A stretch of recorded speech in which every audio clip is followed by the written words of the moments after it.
Point and Gooner in the house, back with the bang on video. But ladies and gentlemen, we've got more Arsenal news for you guys. We're gonna face tomorrow Wolves, and it's not gonna be an easy game. But something tells me that there is going to be something really positive for us tomorrow. But let's move on. Let's move on with the first news of the day, ladies and gentlemen. The first news that we've got is it's November 1, so it's time to choose your player of the month, and you've got four options that Arsenal have actually provided you.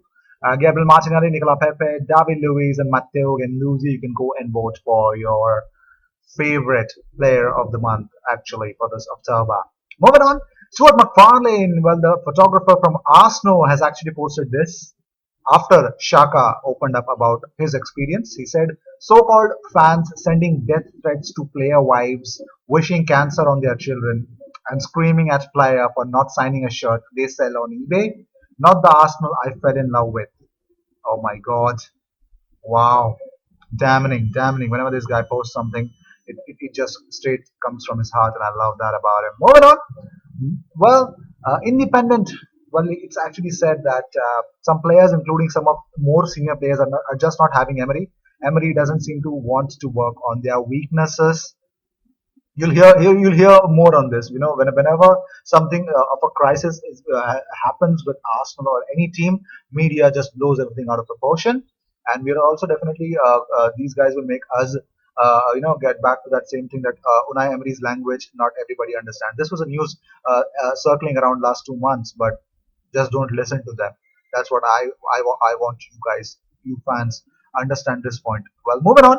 Sead Kolasinac speaks about Mesut Ozil. He says Ozil is a bit unhappy at the minute, but you would never see that in his training. He is doing everything he can. He is doing extra sessions to make sure he is at the level he needs to be.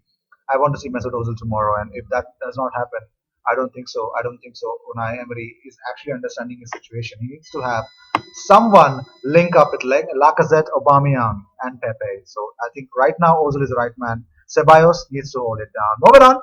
Here's Arsenal's team news ahead of Wolves. Reece Nelson, left knee ligament injury sustained during Sunday Liège game. Other than that, nobody has any injury issues. Everybody's ready for selection. Moving on. Another thing actually has come up, and Independent is actually does not is in sparing mood for any Arsenal fan. It says a report says a training ground source says members of AFC squad mercilessly take the piss out of Emery, with many of the club's young players now openly do impressions of him in a way that is a lot more cynical than light-hearted good evening. And I really don't understand if this is the way. I don't think so. It's even happening. Probably media has the habit of blowing everything out of proportion. So every Arsenal fan who's actually listening or watching this video, make sure you don't listen to them at all. Moving on. When the players are unhappy with a training schedule or a meeting time, it is Xhaka who knocks on Emery's door. It has been that way for some time. Well, basically, there's this article which says Xhaka is aware of Emery's role in the crisis. Could be why he just walked past after his substitution. Xhaka was frustrated by Emery's delaying naming him captain. It is said that Emery consulted with another squad member about taking on the captaincy before the players vote an ultimate award to Xhaka. That delay increased debate and dissent, and Xhaka's poor start to the season only heightened concerns. By the time he was confirmed, his candidacy had been critically undermined. Xhaka, alongside Genduzi in the center of the midfield, both players lack pace and both want to drop deep to collect the ball from the center halves. Probably he's aware that makes him look bad. Torreira would complement him better. Xhaka saying that we were scared in the second half in the Watford game could have been an implicit criticism of Emery's conservative strategy. Arsenal frequently seem to be too concerned with stopping their opponents from playing their game rather than simply playing their game.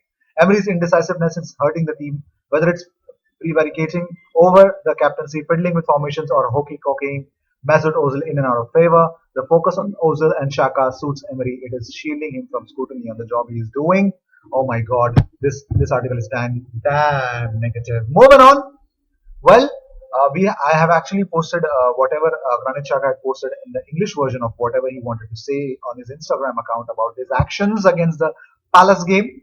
Well, it looks like the German version of that, which was also posted by Xhaka, has a different meaning. Well, a Twitter user has actually posted this. It's badly translated, by the way. The German version of this Insta sounds much more like an apology. He said, "That was not my intention, and I'm sorry. Not I'm sorry if that's what people thought," which is indeed not apologizing. Make what you may of whatever Xhaka has done or posted, but one thing is for sure: the fans don't get any right to do what they did. So let's just move about it. Jurgen Klopp has actually praised Gabriel Martinelli. He says Gabriel Martinelli is pretty much the same age as Sepp Vandenberg, but he's a talent of the century. He's an incredible striker, so it's really difficult to handle him. Too much pressure on Martinelli right away, and that's not how it should happen. Moving on, Charles Watts has actually opened up about Xhaka. He says that's the sort of statement I was expecting from Xhaka.